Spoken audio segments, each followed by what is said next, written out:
Bueno, buenas noches compañeras y compañeros, buenas noches Camilo, estamos en un nuevo programa de Tribuna TV. ¿Cómo andan compañeros, compañeras?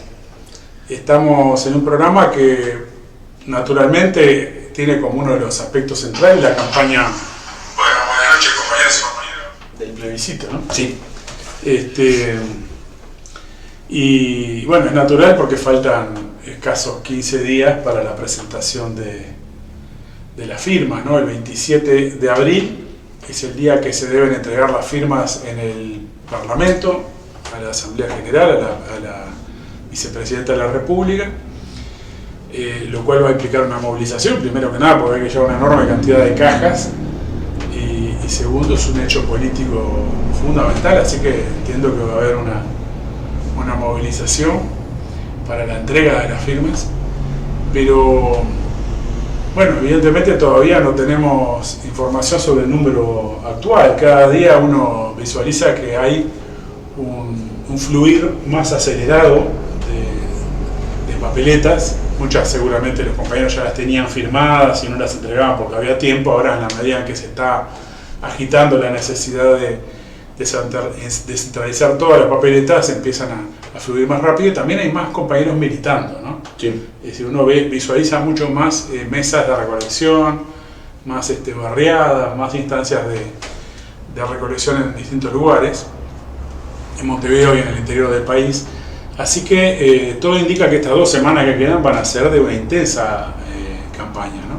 Sí, y condiciona la discusión política en todo el espectro político. Escuchaba a Delgado ahora hace un ratito en declaración a la prensa lo sigue por todos lados, no hace un acto acá, hace un acto allá y recoge cualquier tipo de declaración en tiempo real, y decía que él estaba seguro que iban a llegar a la firma, ¿no? Es decir, esto es una certeza ya incluso de adversario enemigo, digamos, declarado del plebiscito.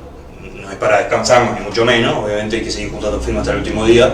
Ahora venía de la zona oeste, pasé por el cerro, ahí estaba un compañero muy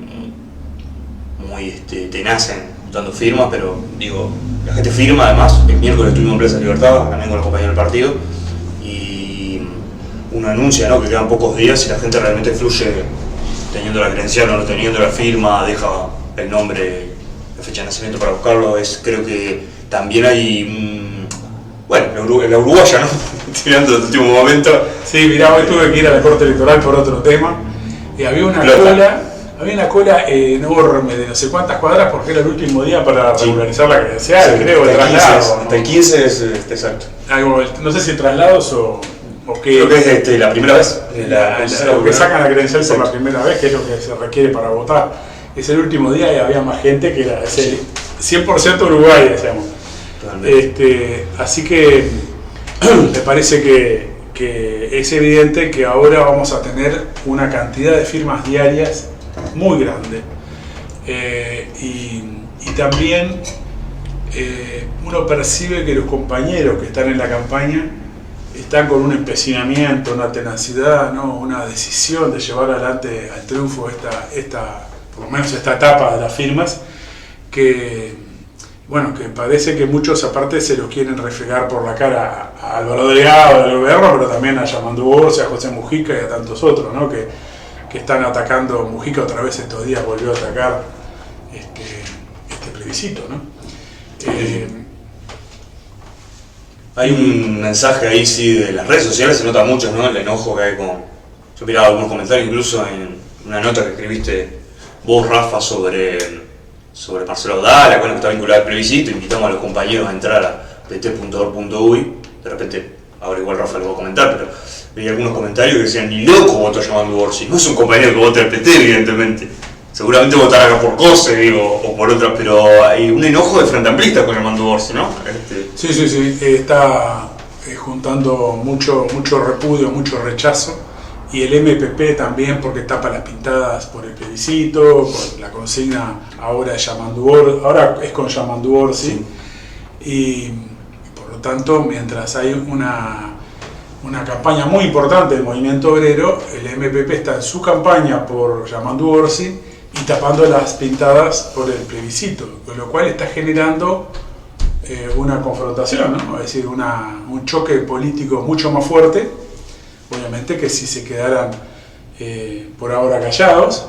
Y bueno, en estos días, en estas horas, en un discurso Mujica volvió a hablar en contra de incluir en la Constitución estos temas. Por lo tanto, digo, si esto es ahora, imagínense a partir del 27 de abril, cuando estén las firmas presentadas y el momento que la Corte Electoral diga efectivamente se alcanzó el 10% del padrón electoral, lo que eso va a significar en términos de un salto en la discusión política en torno a la cuestión de la seguridad social y del plebiscito en particular, ¿no?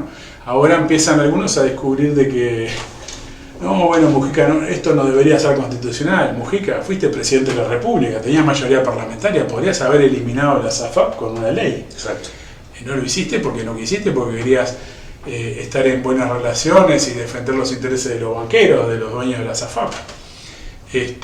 Así que, evidentemente, lo que plantea ahora es un subterfugio, porque en definitiva nace la necesidad o el planteamiento de un plebiscito justamente constitucional y meterlo en la Constitución, porque ni el gobierno de la derecha, que llevó adelante una profundización de la reforma jubilatoria, reaccionaria, fondo monetarista, ni el centro izquierda, iban a resolver esto. Entonces los sindicatos empezaron una movida para decir, bueno, lo hacemos en forma de democracia directa, de votación de toda la ciudadanía a través de una reforma constitucional, porque además, ¿por qué constitucional? Esto tal vez mucha gente no lo sepa. ¿Por qué no un referéndum? Bueno, porque la Constitución de la República no permite que sea sometido a referéndum una ley sobre la temática de la seguridad social, porque tiene iniciativa privativa del Poder Ejecutivo. Solo el Poder Ejecutivo, no un parlamentario. El Poder Ejecutivo puede mandar un proyecto de ley de reforma de la seguridad social, pero no lo puede hacer un parlamentario cualquiera. Y no lo puede hacer la iniciativa popular, es decir, a través de la recolección de firmas para un referéndum. Por lo tanto, está bien armado un esquema legal para birlarle al pueblo un pronunciamiento sobre este tema. Entonces, el mecanismo de una reforma constitucional es el mecanismo, el único que aparece en la Constitución, para poder hacer que el pueblo se pronuncie sobre esta temática y no que sean estrictamente los parlamentarios, pero solamente iniciativa del gobierno, del Poder Ejecutivo. Esto es una expresión más del carácter reaccionario de la Constitución que nos rige. Digo esto porque a veces hay compañeros que dicen vamos a proponer tal cosa en el Parlamento, vamos a proponer tal otra. Por supuesto uno puede proponer siempre muchas cosas, pero en algunos casos no lo puede proponer como ley. Uno puede hablar, pero por ejemplo, si uno quiere establecer una ley de salario mínimo nacional, ¿no? Es decir, tiene que ser de tal valor o calcularse de tal manera las necesidades populares de las familias trabajadoras para determinar cuál es el salario mínimo vital. Entonces no lo puede hacer un parlamentario. No lo puede hacer ni siquiera la mitad de los parlamentarios si ellos lo quieren hacer, si no lo manda el Poder Ejecutivo del momento. Quiere decir que es una constitución extremadamente presidencialista, bonapartista, es decir, establece un peso del Poder Ejecutivo sobre el Parlamento, que también limita la posibilidad de otro tipo de iniciativas parlamentarias, es decir, que un parlamentario pueda llevar adelante, por ejemplo, rebajar impuestos. Si no lo manda el Poder Ejecutivo no se puede hacer, ¿no? Ustedes piensen que las grandes revoluciones burguesas comenzaron porque el rey quería subir los impuestos y el Parlamento se los quería bajar, se los quería sacar o no los quería aprobar. Y ahí surge el inicio del proceso de las revoluciones burguesas. Bueno, acá lo que tenemos es que el monarca, por más que sea un monarca electo, es el que puede decidir bajar los impuestos, no lo puede decidir el Parlamento. Quiere decir que estamos ante un régimen político especialmente antidemocrático, y todas las expectativas de que uno en el Parlamento va a hacer esto, va a hacer lo otro, debemos ponerlas en este contexto. Bueno, por supuesto, aún en la democracia más amplia y sin restricciones de este tipo, el régimen político está dominado por el capital financiero, los grandes medios de comunicación, que determinan la propia elección. Es decir, no es que el pueblo elige libremente. Entre otras cosas, ahora vamos a tener un bombardeo, por ejemplo, para este plebiscito, un chantaje de que si se aprueba esto va a producirse no sé qué caos económico, demandas judiciales desde la SAFAP y toda una serie de sustos que van a querer imponer a los trabajadores, Y todo eso bombardeado de los medios de comunicación, obviamente que juega a favor del mantenimiento de la reforma jubilatoria y de la SAFAM. Entonces, en ese sentido, aún en la más, si no existieran estas restricciones constitucionales, en la más amplia democracia política es una democracia capitalista, es una democracia burguesa donde el voto popular también está condicionado políticamente por el conjunto de la estructura del Estado y del régimen político. Por lo tanto, y en última instancia, como dijo Manini Ríos, ¿cuál es la garantía última?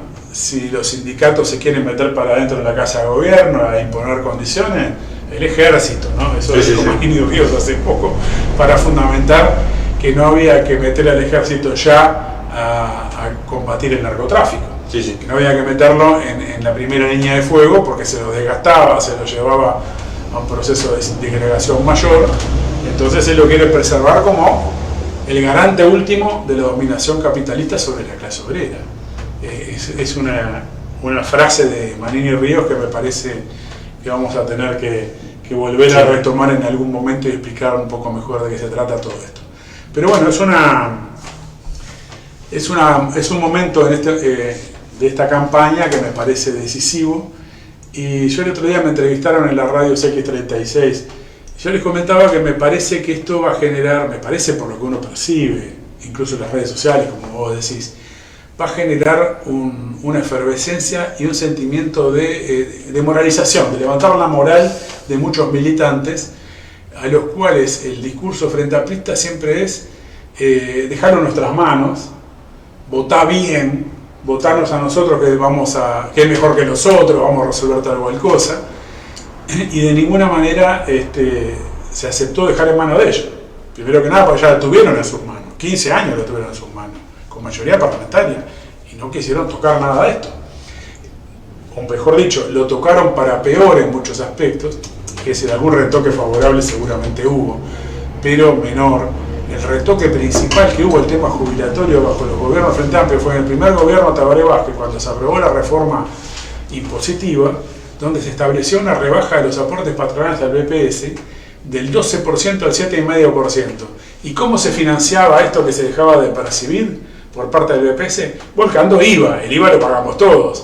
Es un burgués, pero, es decir, el empresario, pero también el obrero. Así que el obrero que ya hacía un aporte que era del 15%, que es contra el 12% que pagaban los patrones, mantuvo el 15%, pero una parte de sus impuestos son desviados hacia el BPS, es decir, hacia el sistema de la previsión social, no solo jubilatorio, sino los seguros de paro, los seguros por enfermedad, distintos subsidios que existen en la seguridad social, que cada vez más los empresarios se los quitan de arriba. Entonces, esta fue la principal medida en este aspecto que tomó el gobierno del Frente Amplio. Digo, para que mostremos que esta idea de que déjenlo en nuestras manos no debería estar en la Constitución grabado a fuego. No, mirá, las constituciones no quedan grabadas a fuego porque evidentemente se pueden modificar, pero mejor eso que quede en manos de ustedes, o de una ley que la deroga otro gobierno, viene otro. Entonces el planteamiento que han llevado adelante los compañeros de ponerlo en la Constitución evidentemente muestra una voluntad de pelea y una desconfianza política enorme en estos dirigentes frente amplistas. Incluso hay muchos que van a votar. De los 250.000 que ya firmaron, o sea, están recibidas las firmas, más que ya firmaron seguramente, pero seguramente la inmensa mayoría vota al Frente Amplio. Sí, algunos votarán a los blancos, algunos votarán a los colorados, algunos votarán al Partido Trabajador y algunos votarán a otra corriente. Pero la inmensa mayoría es votante del Frente Amplio. No confían en el Frente Amplio, por eso no lo dejan en sus manos. A mí me parece que esto es una cuestión que tenemos que subrayar.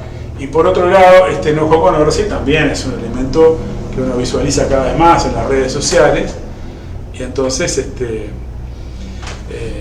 plantea todo un problema para el Frente Amplio. Sí. Porque es el candidato probable que gane las internas, ¿no? Rafa, creo que hemos mencionado en nuestros programas, y creo que también lo mencionaste en tu nota esta que hemos hablado de Marcelo Audala, la crisis de dirección del PCNT, el problema de, bueno, se trata de un plebiscito que tiene esta característica que vos planteás, absolutamente popular, por el programa que plantea, por los 3 puntos que plantea, y que todo el mundo entiende, por eso todo el mundo firma, más o menos, gente que no está informada nos ha pasado estar en actividades que vienen y te dicen, che, yo no estoy muy informado, pero lo explicás, enseguida firma la gente. Rara vez se queda en llevarse el volante que le entregamos y no, rara vez pasa eso, enseguida. Es muy claro porque las jubilaciones son de miseria, los salarios son mantenidos sumergidos, digo, es como una cosa que está muy, muy clara. Y entonces esto indica que quien se defina por esto y lo tome como campaña dentro del Frente Amplio podría perfectamente hacerse con la interna, ¿no? Lo que es, digamos, decisivo. Claro, por lo contrario, los que están en contra desaparecen. Porque se discute hoy en día si Vergara se baje de su candidatura, alguien que ha hecho de la campaña contra el plebiscito uno de sus ejes. Sí, sí. Entonces nada, es decir, pasa lo contrario. Está planteando que muchos de sus sectores, la Asamblea Uruguay y demás, se vayan con Yamandu Orsi, pero nada indica, decir, al contrario, lo que se dice desde el punto de vista de las encuestas es que la que crece es Carolina Cose en esa confrontación interna, que es la única que, digamos, ha firmado, bueno, el Lima también ha firmado, además, discrepando, pero firmó. Después digo, está la consecuencia de su consecuencia, digamos, en la campaña, o sí, su no campaña, su campaña de silencio, digamos. Ella no dice que va a votar a favor de la reforma constitucional, o sea que en realidad firma. De hecho, está esto que. Para que haya un pronunciamiento, o para no enfrentarse al PIT-CNT, digamos. Exacto, pero desde el punto de vista incluso de la ingeniería electoral, toda esta gente que se maneja con focus group y demás, bueno, crean a la interna. Claro, pero Camilo, fíjate esto: 250.000 firmas, es más gente que la que ha participado en las últimas internas del Frente Amplio hace 5 años. Exacto. Es decir, el que agita eso ganó la interna por ¿no? Es decir, por abandono del otro prácticamente, porque no quiere decir que todos los 250.000 van a firmar a votar en la interna del FA, porque obviamente no es así, y hay gente que no firmó que va a ir a votar, pero es aplastante.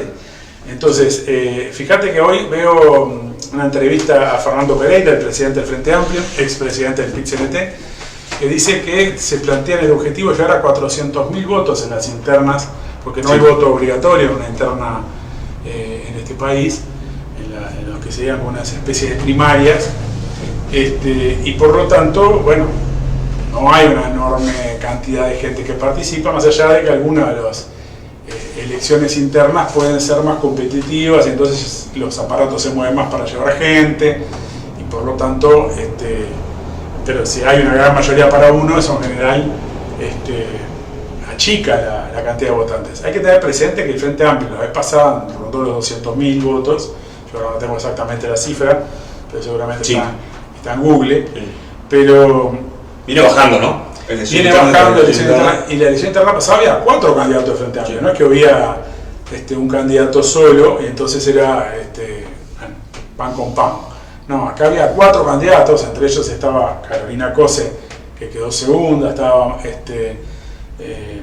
Andrade, el dirigente del Partido Comunista, que quedó tercero, así que, bueno, y Daniel Martínez, que fue el que ganó, y Vergara, que ya competía en esa elección, quedó cuarto. Quiere decir que en una elección que no estaba cerrada ni definida, no lograron llevar más que 200.000 personas. Esto marca, ahora hay 4 candidatos, pero Vergara se está bajando, porque ya el que dice estoy considerando bajarlo, bajate, porque es decir, ¿a quién vas a entusiasmar de acá en adelante? Evidentemente va a buscar una negociación con Orsi, es lo que ya están haciendo muchos de los que lo apoyaban, por ejemplo la gente de Asamblea Uruguay, la 2121, en mayor parte de los departamentos ya está apoyando a Orsi. Hablamos del grupo que era el astorismo, ¿no? Para los compañeros que... Claro, era el grupo de Astori, el astorismo es un poco más amplio, este es el grupo de Astori, de Danilo Astori, aunque, por ejemplo, la 2121 de Rivera apoya a Cose, no sé si en algún otro lugar es así. Y, por ejemplo, Florencia Astori, la hija de Danilo Astori, apoya a Cose. Es decir que incluso en el ala más derecha del Frente Amplio hay una atomización, porque bueno, de esa ala venía también Rafael Michelini, ¿no? Lo que es el Nuevo Espacio, y otras expresiones políticas del astorismo que están con Cose, como Pablo Ferreri, el ex director de la Dirección General Impositiva de los gobiernos del Frente Amplio. ¿Proveniente del Partido Socialista? ¿El que se fue? No, él estaba más en la barra astorista. Y Y también, por ejemplo, ahora adhirió a la candidatura de COSE Juan Pablo Francini Valle, Sí. nieto de Valle de Ordóñez, que hasta el 2018 era del Partido Colorado, ahí rompe para hacer una alianza con Pablo Mieres, del Partido Independiente, y finalmente eso se rompe porque Pablo Mieres hace la alianza con la coalición llamada Multicolor, con la calle. Por lo tanto, este hombre se abre, porque él estaba en una posición parecida a la de Valenti, digamos, una candidatura y una fuerza parlamentaria más bisagra que pudiera conciliar con unos o con otros, y no quería meterse de lleno a la coalición en torno a la calle Pou. Pero eso hablamos de un hombre que hasta el 2018 era del Partido Colorado, ¿no? Es decir, no estamos hablando de alguien que como los Michelini se fue en el 70. Así que esto muestra que la candidatura de COSE reúne fuerzas extremadamente heterogéneas, aunque el 90% de su fuerza electoral y el 99% de su fuerza militante está dada por el Partido Comunista, el Partido Socialista, el Partido por la Victoria del Pueblo, los grupos que están en torno a Constanza Moreira y a otras expresiones menores, que tienen mucho más militancia y mucho más votos también. Así que en realidad uno piensa, si Carolina COSE no se va a pronunciar, como dicen, hasta después de las internas, ¿no? Que es lo que ella manifiesta, bueno, si no ya se hubiera pronunciado, ¿no? Sí, claro. Sobre el voto, no sobre que ella firmó, pero no ha hecho campaña para que firmen. Si no, ella diría, bueno, che, firmen, convoco a firmar. O diría, voy a votar a favor de esta reforma constitucional en octubre, cuando se plebiscite. No lo dice y ha salido a la luz que está considerando postergar esto hasta después de las internas. Ahora, ¿cuál es el sentido? Porque en la previa a las internas Te beneficia. Ella te beneficia para la campaña de las internas y aparte habla en nombre de su fracción, no de todo el Frente Amplio. Si en nombre de su bloque no se pronuncia de que va a firmar, menos lo va a hacer después de las internas. Si gana, va a decir, bueno, me debo a todo el Frente Amplio, ¿no? Es decir, y va a decir que no se va a pronunciar. Y si no gana, con más razón, va atrás de ella, Manduorsi. No va a generar una confrontación ahí. Quiere decir que esta decisión de no anunciar su voto está marcando una decisión que ya está tomada y que no la anunció, tal vez para no enfrentar, como dice alguno, creo que en El Observador, en Busca, en algún lado leí, que hablaban de que es para no enfrentar a los grupos que la sostienen, el Partido Comunista, el Partido Socialista sobre todo, el PVP, y en este sentido están apoyando una candidata que no defiende su campaña y seguramente una candidata que probablemente pierda en las internas, habrá que verlo, eso no, hasta el 30 de junio no se sabe, pero están dispuestos a votar a Orsi, ¿no? Al que les tapa los muros. Esto me parece que es muy, muy importante. Hay una cosa que dice Abdala, ¿no? En esta entrevista que le realiza el semanario Búsqueda, donde marca que... Muy reveladora, por otra parte, ¿no? Sí, realmente extraordinaria en un sentido, porque que el presidente del PIT-CNT, no un dirigente sindical cualquiera, el presidente del PIT-CNT, que es el vocero que habla en nombre de toda la central sindical, se refiere a direcciones sindicales que no juntan firmas, que están quietas, dice, y que hay que pasarles por arriba, con la militancia de base. Bueno, es una declaración extraordinaria en muchos sentidos, ¿no? O sea, extraordinaria en el sentido que algo que uno no ve todos los días, que el presidente de la central sindical salga a plantear que hay que pasarle por arriba a otras direcciones sindicales. También lo dice en relación al Frente Amplio de alguna manera, porque dice, bueno, si juntamos una cantidad de firmas muy grande, van a tener que acomodar el cuerpo. No lo dice de esta manera, ¿no? Pero sobrevuela lo que él dice, que bueno, si metemos 500.000 firmas, no sé si se van a animar a decir que no. Está buscando, pero es evidente que, es decir, porque todos los días, y ya se sabe que las firmas están, van a estar, todos los días sigue saliendo Orsi y Mujica a declarar en contra del plebiscito. Mujica va a ser el mayor desgaste, porque Orsi tiene que cuidarse un poco más como candidato y no enojar tanto a sus potenciales electores. Mujica ya está de vuelta, y aparte tiene espalda más ancha y va a salir a todo trapo a pegarle a este plebiscito. Así que estamos ante un momento político de mucha contradicción en el seno del Frente Amplio, de los sindicatos, y de la posibilidad de que se constituya realmente un sector militante, una base del movimiento obrero que esta vez desarrolla una campaña, en la propia campaña electoral, por el plebiscito. Mucha gente que seguramente no va a hacer campaña por el Frente Amplio, o tal vez por ningún partido, pero que va a hacer campaña por esto. Creo que es un momento también para debatirlo, ¿no? Es decir, nosotros ya lo venimos planteando hace tiempo, desde que se lanzó el plebiscito, debatir esto, ¿no? Si los dirigentes sindicales de los sindicatos que impulsaron esto, vamos a hablar de los 16 primeros que lanzaron esto, más allá que después están los del Partido Comunista, los del Partido Socialista y otros. Bueno, el Partido Socialista estuvo entre los 16 primeros. Por ejemplo, Federación ANCAP o algún otro lugar estuvieron presentes en la votación.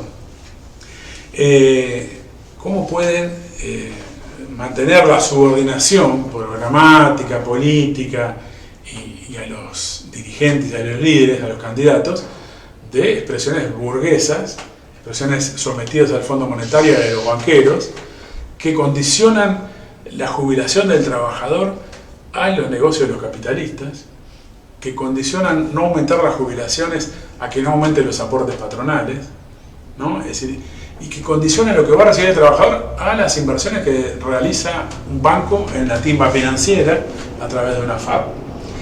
Eso es incompatible con el movimiento obrero.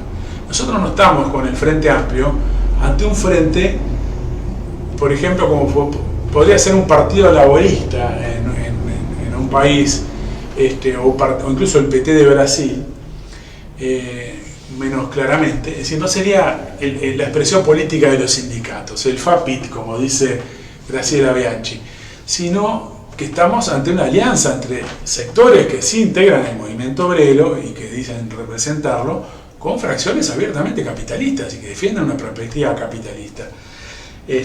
Por lo tanto, es una discusión fundamental, porque si acá hubiera, por ejemplo, un lema PIT-CNT, o un lema obreros al poder, llámese como quiera, que presentara a sus candidatos, sería otra situación, aunque de pronto manejara más o menos el mismo discurso. Pero en este caso estaría obligado esa fuerza a apoyar el plebiscito, ¿no? Incluso sería promotora, porque si el PIT-CNT, ¿no? Es decir, cuando se fundó el Partido Laborista Inglés, por ejemplo, se formaba desde los sindicatos. Los sindicatos hacían como en Uruguay, votaban a candidatos democráticos, candidatos progresistas, los liberales se llamaban, ¿no? Los liberales contra los conservadores. Hasta que en un momento dijeron, somos nada, los votos los ponemos nosotros y los parlamentarios y los gobernantes los ponen ellos y nos cagan. Siempre nos cagan. Sí, vamos a decirlo en criollo. Entonces dijeron, vamos a presentar nuestra propia lista, nuestro propio parlamentario. Y ahí surge el Partido Laborista, donde ya cada afiliado, por el hecho de estar afiliado, volcaba su cotización al sindicato, su aporte al sindicato, y una parte iba para el Partido Laborista porque era el partido de los sindicatos. Es decir, esto lo digo como un ejemplo para contraponerlo con lo que... porque era un partido reformista, un partido parlamentarista, un partido que creía en un proceso evolutivo, de que presente una ley de mejora por acá, otra por allá, y no planteaba ninguna transformación social profunda, ninguna revolución, pero era el representante de los sindicatos en el Parlamento y eventualmente en el gobierno si lo alcanzaba, que en algunos momentos lo alcanzó. Acá estamos ante otra cosa, que es un frente político. No les voy a explicar esto a los uruguayos que hace no sé cuántos años ya, de los 70, más de 50 años, 53 años, ¿no? de existencia Frente Amplio. Pero bueno, porque a veces lo que existe hace mucho uno no lo critica en el sentido de analizarlo como un fenómeno que tiene que tener una explicación. No, hay un frente de colaboración de clases, una alianza de clases, donde en nombre originalmente del enfrentamiento al imperialismo se hizo esa alianza, pero el enfrentamiento al imperialismo no quedó nada, no quedó en el pago de deuda externa, no quedó en la nacionalización de la banca, no quedó la nacionalización de la industria frigorífica, no quedó ninguna transformación social en el agro, Es decir, durante los 15 años de gobierno del Frente Amplio aumentó la concentración y extranjerización de la tierra a niveles inéditos en la historia del país. Entre otras razones por el boom de las materias primas, y esto provocó un aumento de los precios de la tierra y muchas compras de grandes multinacionales. Pero, es decir, todo ese programa que en el 71 pretendía justificar que había que aliarse con una fracción nacionalista o democrática, progresista, antiimperialista, antioligárquica, bla bla bla, de la burguesía, no tiene ninguna base. Después de 15 años de gobiernos con mayoría parlamentaria, nada de ese programa se llevó adelante, y se llevó adelante una línea de sometimiento al imperialismo, de pago de la deuda, de más zonas francas, más subsidios a los grandes capitales, más beneficios a los ojeros. No se les puso un impuesto a los ojeros, ¿no? Es decir, acuérdense que un gobierno burgués como el de Cristina Fernández de Kirchner tuvo una gran crisis con los ojeros por intentar poner un poquito de impuesto, obviamente para los fines burgueses de Cristina Kirchner. Sí. Pero acá ni eso, no hubo retenciones, no hubo detracciones, como se le decía en el pasado en Uruguay, a este tipo de impuestos. Por lo tanto, está alejadísimo de cualquier planteamiento de pretender justificarse en algún planteamiento antiimperialista, ¿no? Ahora, Rafa, Marcelo Abdala le planteó un debate de Álvaro Delgado, ¿verdad? Lo mencionó porque vos lo mencionás explícitamente en la entrevista por estas expresiones que tiene Abdala de contradictoria en muchos casos, ¿no? Como decir, bueno, que me pasen por arriba a mí, ¿qué es lo que está diciendo? Que las bases me pasen por arriba a mí, porque el que tiene la manija del PCNT es tu partido y sos vos, digo, ¿no? Hasta cierto punto, obviamente. Pero a su vez le planteó un debate a Álvaro Delgado por las mentiras que se dicen, que hay que decir además que se ha firmado un pacto anti-fake news, lo resumimos así, ¿no? Por la ética y demás, que constituye una estafa, además, porque enseguida que terminó eso salen a mentir, con que vamos a apropiar, con que nos vamos a quedar con los ahorros de los trabajadores, quienes impulsamos el plebiscito, ¿no? Los ahorros de los trabajadores y demás. Y marcar además que a su vez que se dice esto, por ejemplo Vergara, que seguramente son los sectores que se quedan con la manija de la política económica cuando gana el Frente Amplio, es decir, el heredero del astorismo vendría a ser Vergara, o él pretende ser el heredero del astorismo, se verá. Han dicho que las AFAP son las que cuidan el ahorro de los trabajadores cuando se producen. Ese es el nivel, ¿no? Sí. Entonces, Vergara coloca a los bancos como los protectores del ahorro del obrero, no como los que estafan al obrero, porque, reitero, la vez pasada lo mencionamos, ATCS dice que el 58% de las pasividades que se pagan por el sistema FAP no llegan a 2.000 pesos. Para que tengan una idea, los compañeros que no conocen los precios en Uruguay, el salario mínimo nacional, que es muy miserable, son 25.000 pesos más o menos. Sí. Es decir, 2.000 pesos es lo que pagan este régimen jubilatorio privado mensualmente a sus afiliados para el 58% de los que han logrado una pasividad por este sistema. Pero hay aportes. Si no llega al 10% de un salario mínimo. Claro, y hay pagos que son de 50 pesos, de 2 pesos. O sea, obviamente es con... Sí, no es que el otro 42%, 58 dijiste. Sí. No es que el otro 42% está por encima de los 2.000. Hay muchos que están por No, el otro 42 sí está por encima. Ah, bien. Dentro del 58 hay gente que cobra, no 2.000, que cobra menos de... Pero el máximo creo que es 8, ¿no? El máximo que paga una FAP, 8.000. No, puede haber más. No sé, pero ¿qué pasa? Esto está vinculado a cuántos años de aporte tuvo, a qué estabilidad laboral tuvo, para que todo eso... Porque el problema también es ese. Si el trabajador tiene interrupciones en su trabajo, va volcando unos pesitos cada mes, algún mes no vuelca nada, le cobran igual comisiones cuando no vuelca nada.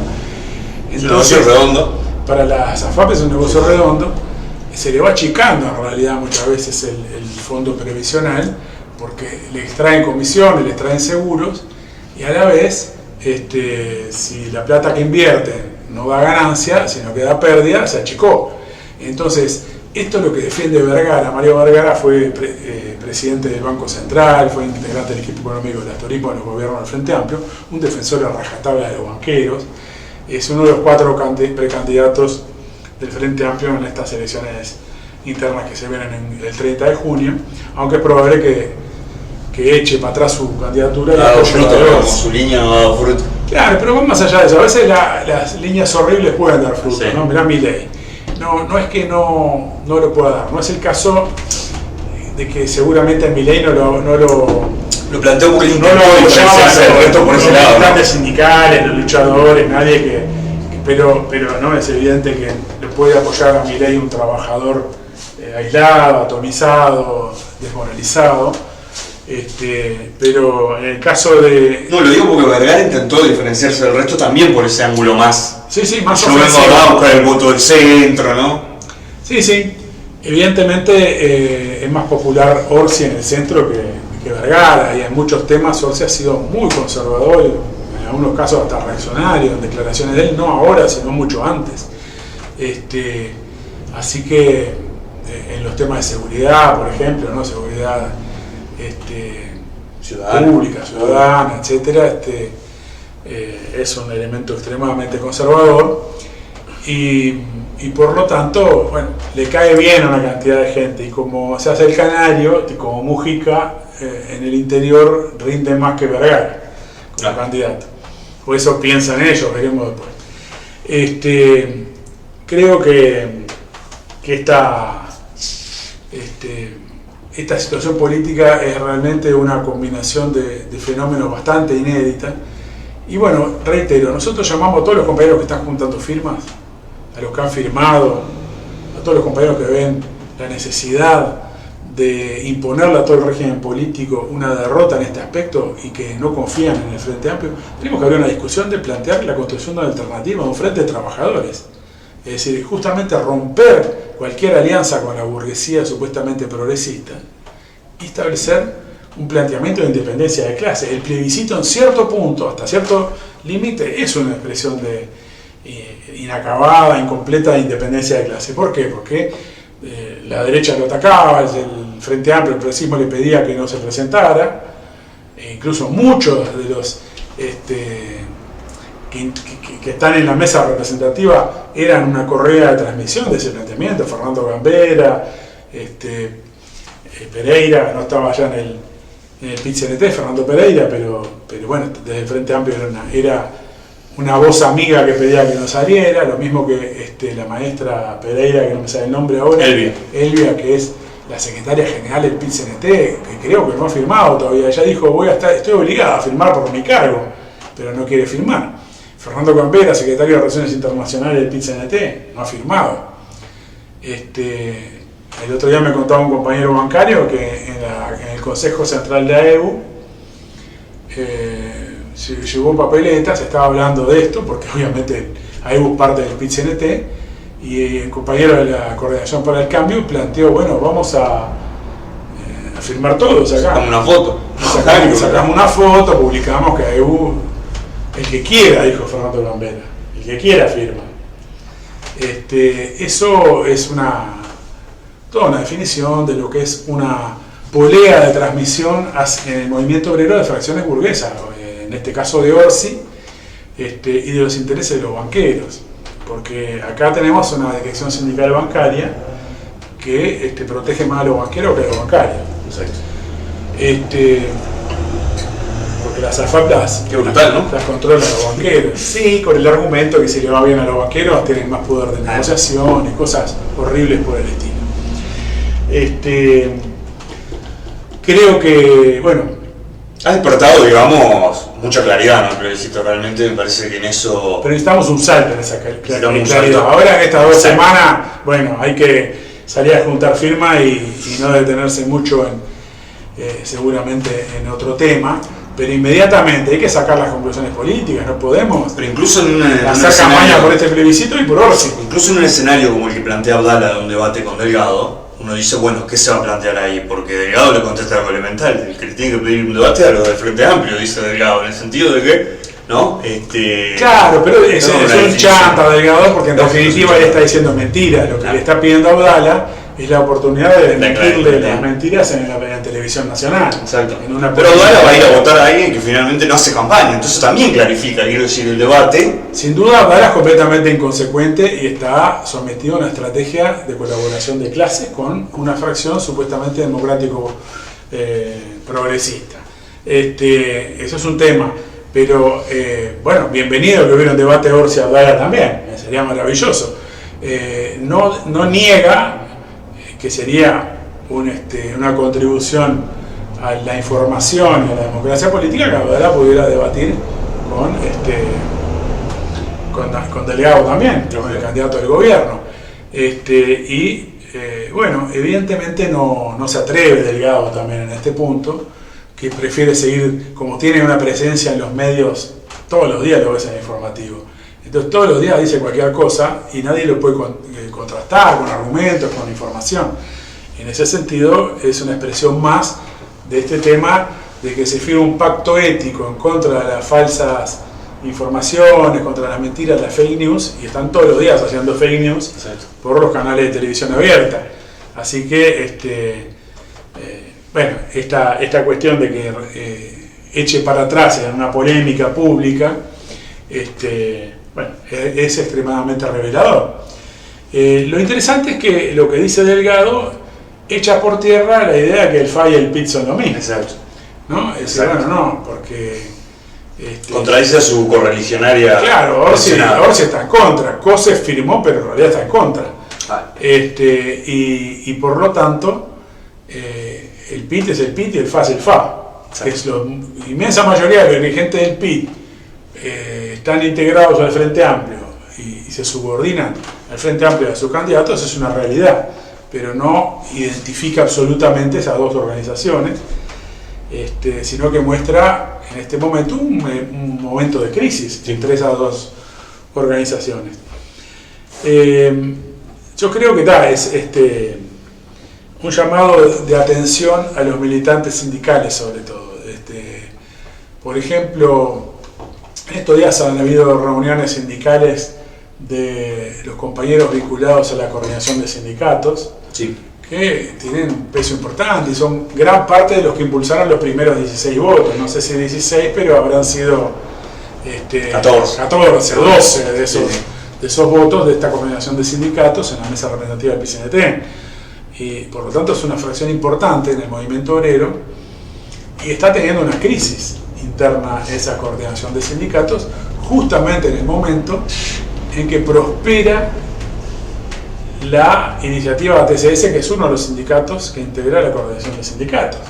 Es decir, que cuando se logró llevar adelante el plebiscito constitucional que planteaba el sindicato de la Seguridad Social, venciendo todas las presiones del gobierno y del centro izquierda, del Frente Amplio, venciendo la oposición de las alas derechas de la burocracia sindical, como el grupo de articulación y la corriente en lucha, que estaban en contra, venciendo los intentos del Partido Comunista de llevar a otro plebiscito distinto que no tocaba la SAFAP ni ponía el tema de la edad de retiro a fuego en la Constitución.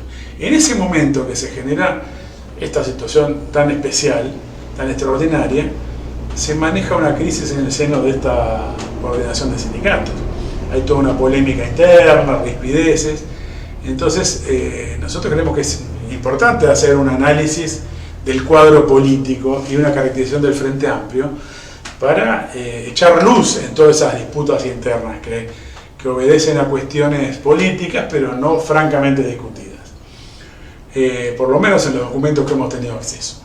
Luego, en otro programa, podemos analizarlo mejor todo esto, pero me parece importante mostrar esta contradicción, como en tu momento de mayor éxito estás teniendo una crisis interna, hasta se habla de posibilidad de ruptura, de decisiones, es un tema a llamar la atención y en definitiva tiene que ver con la discusión sobre el carácter del Frente Amplio.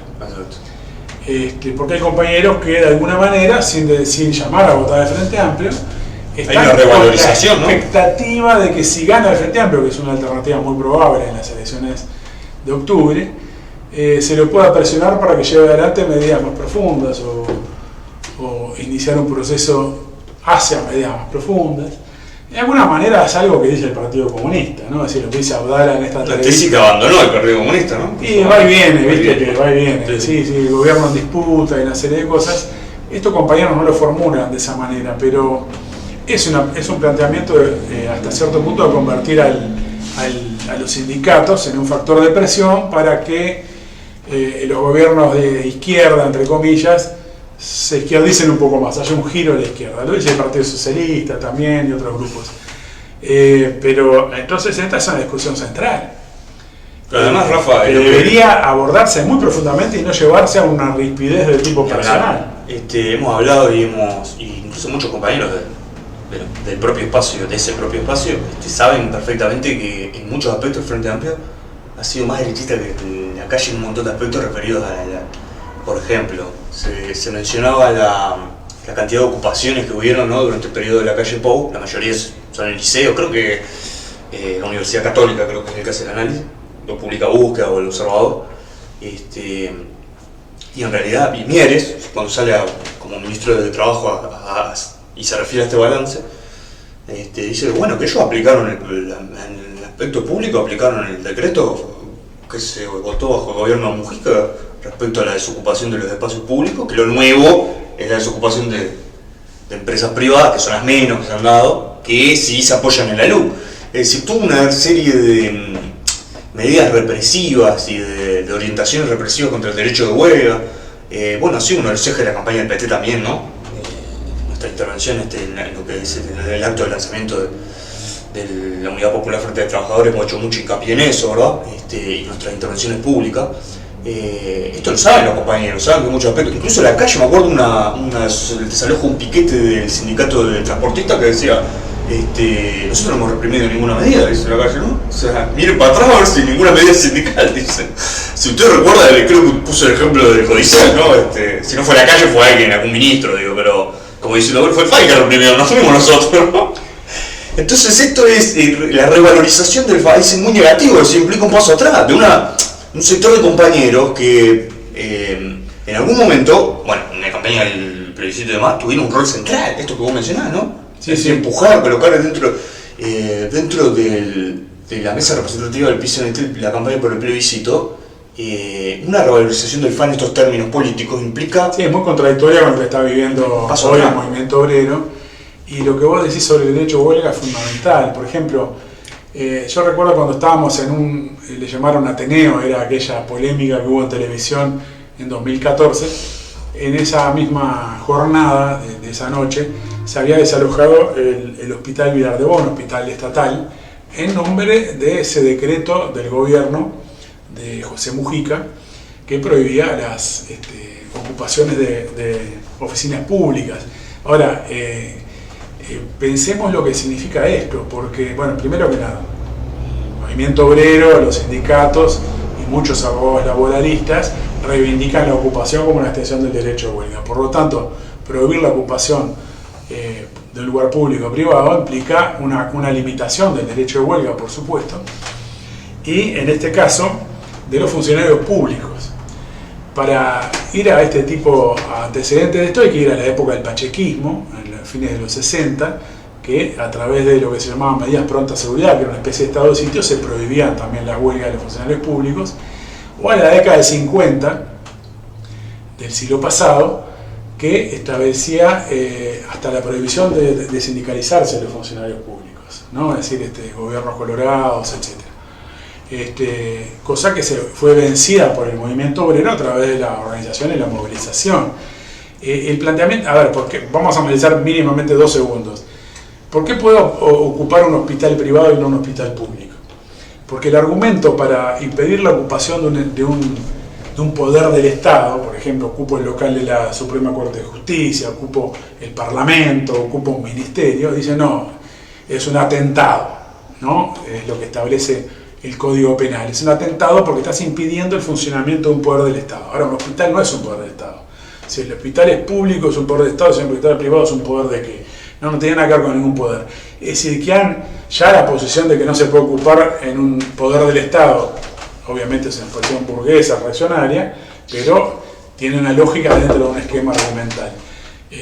Impedir que se pueda ocupar un liceo público, pero sí un liceo privado, no se puede ocupar una refinería hacia el Estado, pero sí se puede ocupar una refinería hacia privada, acá no hay, pero digamos, es un absurdo desde el punto de vista argumental incluso, lo cual revela el intento de aplastar y de reprimir el derecho de huelga de los trabajadores estatales, al cual su patrón es el Estado, el gobierno de turno en la mayor parte de los casos es el que les rebaja el salario, y por lo tanto los colocan en la situación donde su capacidad de negociación colectiva, su negociación salarial está limitada.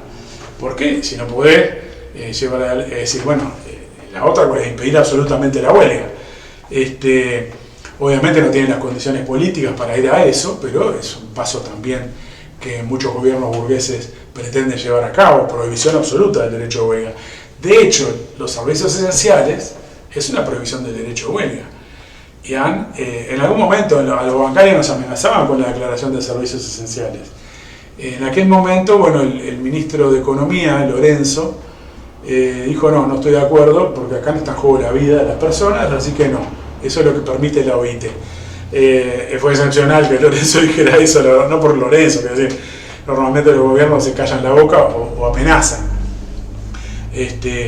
Pero quiero decir, están queriendo llevar más a fondo toda esa línea y lo van a hacer, es decir, lo van a intentar hacer. Los gobiernos de derecha o de centro izquierda ya lo han hecho. Entonces, en este sentido, los límites entre la derecha y la centro izquierda son muy difusos y muchas de las medidas represivas de la LUC las preparaba el gobierno del Frente Amplio, claramente.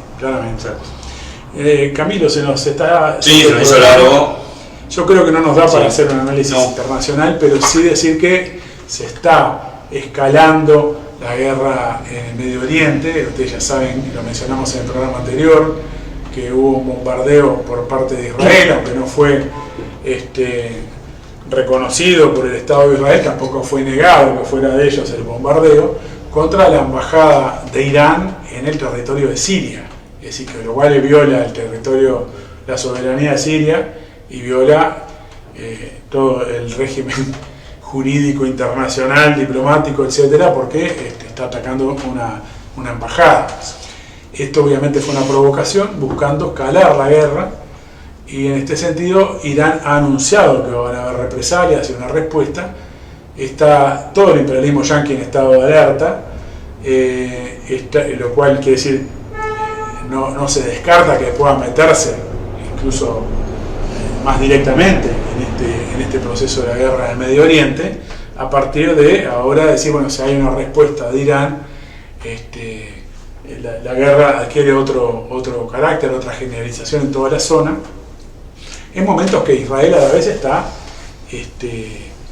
preparando la invasión al sur de Gaza, a Rafah, que es la zona donde hay 1,5 millones de palestinos refugiados que ya fueron desalojados de sus tierras, de sus casas en toda Gaza, en condiciones infrahumanas, condiciones de miseria, de hambre, sin salud, en condiciones que están muriendo ya de hambre muchos niños, muchas familias. Y en este contexto el Estado de Israel viene preparando una ofensiva, a la vez que todos los días bombardea, ¿no? Es decir, esto no se ha detenido la masacre en ningún momento, pero ya una incursión por tierra, una invasión a esa zona implicaría una cantidad de muertes extrema. Y bueno, en este punto alertar a los compañeros de que hay que estar alertas. El miércoles que viene va a haber una movilización a las 18 horas a la Embajada de Israel. Lo vamos a difundir por las redes. Exacto. Y bueno, estar presente en esa movilización nos parece sumamente importante, y estar alertas en todo estas novedades que van apareciendo día a día en esta verdadera masacre, este genocidio que estábamos viendo prácticamente en tiempo real en las redes sociales, en todas las transmisiones de las cadenas internacionales, donde es una verdadera barbarie. Y bueno, donde la movilización internacional cada vez más coloca a los gobiernos ante un repudio generalizado, ¿no? Porque es realmente muy evidente la impopularidad de esta masacre, y si al principio hubo gente que pudo ser movilizada emocionalmente con la cuestión de los ataques de Hamás del 7 de octubre, etcétera, esto evidentemente ha quedado enterrado bajo los escombros de Gaza, ¿no? Es decir, bajo la barbarie de este genocidio. Así que estar atentos a esto, ¿no? Y simplemente mencionar, Rafa, que en este cuadro de ofensiva y de masacre que lleva adelante el sionismo, enfrenta contradicciones grandes, ¿no? Choque con sus propios aliados, repudio internacional, esto que mencionabas vos. Es decir, que se abre paso, incluso su actitud guerrerista para con la zona, se abre paso con muchas contradicciones, ¿no? Es decir, acá no hay una idea de que hay una línea que conspiración y, bueno, el imperialismo es capaz de todo, sino que hay todo un debate en torno al apoyo a la guerra en el propio Estados Unidos. Estados Unidos además está en campaña electoral, ¿verdad? Entonces todo esto no está exento de crisis, ¿verdad? Sin duda. Entonces ni que hablar, hay mucho hincapié en la movilización. Y bueno, y obviamente que los invitamos a entrar a la página web, hay una nota ahí describiendo la situación en Gaza, más de balance, hace 6 meses que se está atacando a la franja de Gaza, y bueno, nada, seguimos, convocamos al 17, vamos a estar seguramente con alguna, no sé si una transmisión en vivo, pero la idea es darle una mayor difusión. Bueno, quedamos así para la semana que viene, entonces. Exacto. Vamos, Rafa. Un abrazo a los compañeros y a redoblar la campaña por las firmas. Arriba.